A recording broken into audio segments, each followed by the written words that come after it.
Mr. Bump Goes on Holiday by Roger Hargreaves, illustrated by Adam Hargreaves. Mr. Bump was going on holiday. How very lucky! It was time for Mr. Bump to get out of bed because he had got so much to do. He had to have a shower, eat his breakfast, and pack his suitcase. There was no time to lose. Mr. Bump jumped out of bed and... Whoa! Mr. Bump had wanted to be quick, but this was ridiculous. He sped across his bedroom, out of the door, down the corridor, and... Splash! Bump! He landed right in the shower, knocking the cold tap as he went. Brrr! This was not a very good start to the day, but perhaps a nice breakfast would make all the difference. Down in the kitchen, Mr. Bump started making toast. But what was that smell? A burning smell. Oh no! Mr. Bump had burnt his toast. But before he had time to make any more toast, he heard a ring at the door. Who could be visiting Mr. Bump so early in the morning? Mr. Bump ran to open the door, and crash! A flower pot fell off the upstairs windowsill and onto his head. Mr. Bump rubbed his sore head and looked up to see little Miss Busy standing there. "I've come to bring you a little present before you go on holiday," she explained. "I knitted it myself. I do hope it will bring you good luck, Mr. Bump." "Very many thanks," replied Mr. Bump. "I'll use it on the beach to protect me from the hot sun. Now I must rush and pack my suitcase." Hum-de-hum-de-hum, sang Mr. Bump to himself happily as he climbed the stairs. Do you notice a little problem?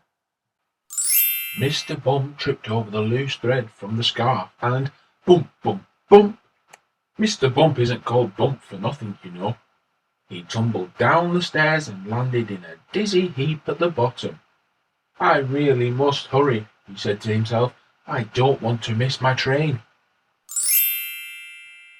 Mr. Bump ran as fast as he could, but he missed the bus that was going to the station.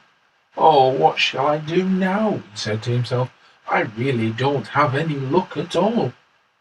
But then, cheering up, he said, "Well, I may not have any luck, but I do have lots of ideas." And with that, he stood by the side of the road waving at passing cars, in the hope that a friend would drive by and give him a lift. And for the first time that day, Mr. Bump had some luck. Mr. Forgetful was driving by and saw Mr. Bump waving. He stopped his car. "Hello," he said. "I'm sure I know you. It's Mr. It's Mr. Bump, Mr. Forgetful," said Mr. Bump, smiling. "And who's this Mr. Forgetful you mentioned?" asked Mr. Forgetful.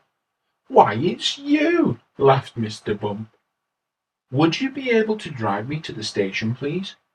"Most certainly, Mr. said Mr. Forgetful.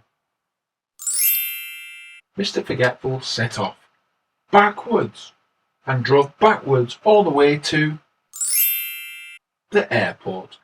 "But I needed to go to the station," said Mr. Bump. But it was too late. Mr. Forgetful had already driven away. Mr. Bump walked into the airport to see if anyone there could help him get to the station. But, oops, he fell onto the conveyor belt, right in the middle of all the suitcases and packages. What an unlucky day. It wasn't long before Mr. Bump found himself inside the luggage compartment of the plane. Not the most comfortable seat on the plane. Do you recognize this happy traveller relaxing on a tropical island? A tropical island covered in coconut trees? Yes, of course, it's none other than Mr. Bump. And now he is finally on holiday. What could possibly go wrong? Bump! That'll be a coconut on Mr. Bump's head.